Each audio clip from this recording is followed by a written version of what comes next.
আসসালামু আলাইকুম, ঈদ মুবারক।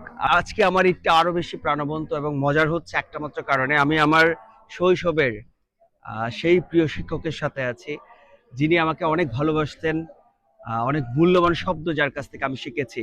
যার কেউ নন, আমার ভীষণ প্রিয়, ভীষণ শ্রদ্ধেয় স্যার নুরুল কবির স্যার। স্যার কেমন আছেন? আলহামদুলিল্লাহ ভালো আছি।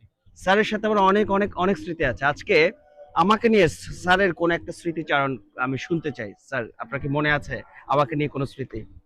তুমি পারভেজকে নিয়ে আমি অনেক সাহিত্য সংস্কৃতির ব্যাপারে জি স্যার। তোমাকে নিয়ে আমি এগিয়ে যেতাম আর কি। আমার স্কুলের অনেক গৌরব আমি ছিনিয়ে এনেছি তোমাকে তোমার দ্বারা। Exactly sir. হ্যাঁ, আমার এখনো মনে পড়ে আমরা স্যার জাম্বুরিতে গিয়েছিলাম। স্কাউট জাম্বুরি চ্যাম্পিয়ন হয়েছিলাম ওখানে। রাইট স্যার, রাইট রাইট হ্যাঁ, স্যার। পরে আমরা ওইখানে চ্যালেঞ্জ গুলোতে অংশগ্রহণ করে ওইখান থেকে আমাদের সাতকানি মডেল হাই স্কুলের গৌরব ছিনিয়ে এনেছি। হ্যাঁ, সো আপনারা সবাই স্যারের জন্য দোয়া করবেন। আমাদেরকে আপনাদের দোয়ায় ভালোবাসা রাখবেন। আসসালামু আলাইকুম, ঈদ মোবারক। Thank you sir. আসসালামু আলাইকুম, ঈদ মুবারক, কংগ্রেচুলেশন টু পারভেজ।